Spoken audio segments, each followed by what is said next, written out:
In November 1939, after Wush was annexed, the Nazi authorities started to evict Polish Jews from their homes, driving them into the poorest area, the Belotti Quarter. They were soon enclosed by a stockade and barbed wire, officially sealed in on April 30th, 1940. Helen Aronson, a survivor from Wush, remembers how she and her mother marched for an hour, closely watched by the Polish Christians. The Nazis needed a Jewish elder as leader, someone who was well known and could take on the administration and economy of the ghetto. Chaim Rumkowski was their choice, and he appointed a Jewish council. They were under the strict control of the Gestapo, who attended the council meetings. Rumkowski had to report directly to the German authorities, who forced him to cooperate using the restriction of food supplies for the ghetto as blackmail. The head of the German administration was Hans Bebau, who used his business experience to wield absolute power over the ghetto with murderous exploitation of the workforce and handling of finances. Rumkowski set up 7 hospitals and pharmacies, several clinics and nursing homes. 120 doctors worked in the hospitals. He also set up 45 different schools. They only lasted until September-October 1942 because most of the patients were deported and the schools were needed to house resettlers. Rumkowski persuaded the Nazis to open a surgical and an isolation hospital by the end of the year. Living conditions were horrendous: no sewerage or running water, overcrowding causing starvation and deadly illnesses, hard labour, meagre food rations, and the harsh living conditions caused more than 20% of the population to die. Rumkowski hoped by making the ghetto as productive as possible, it would be saved from destruction until the end of the war. Helen Aronson witnessed the sight of dead bodies being moved from the streets, the toll of illness and starvation.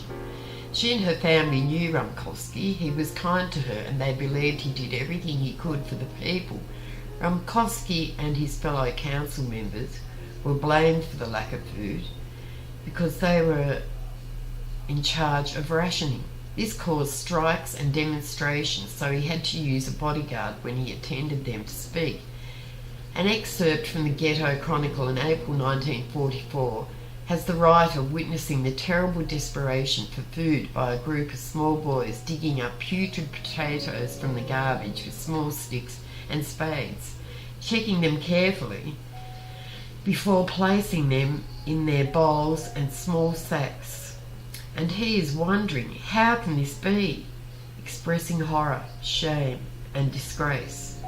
Proposing in early April 1940 that workshops be set up so the ghetto population could work and pay for their food, Rumkowski had 20 set up by September.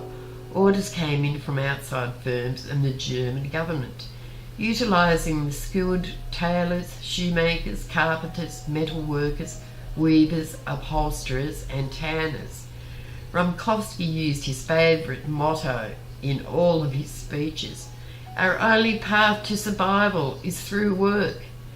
In 1944, there were 114 workshops and factories employing 70,000 workers, making a profit of 2.2 million Reichsmarks for the German administration.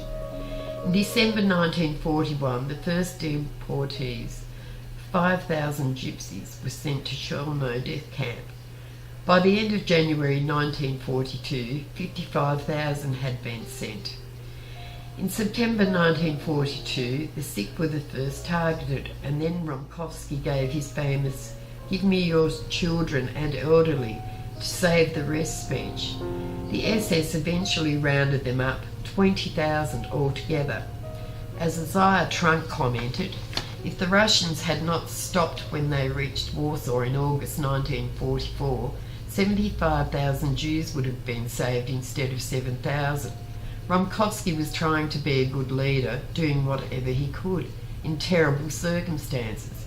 He could have been like Joseph Parnes from Loff, killed by the Nazis for not handing over Jews for forced labour, or Adam Chernow, who committed suicide the day the deportations began. In the end, he asked to go on one of the last trains to Auschwitz with his brother, who was being forcibly deported.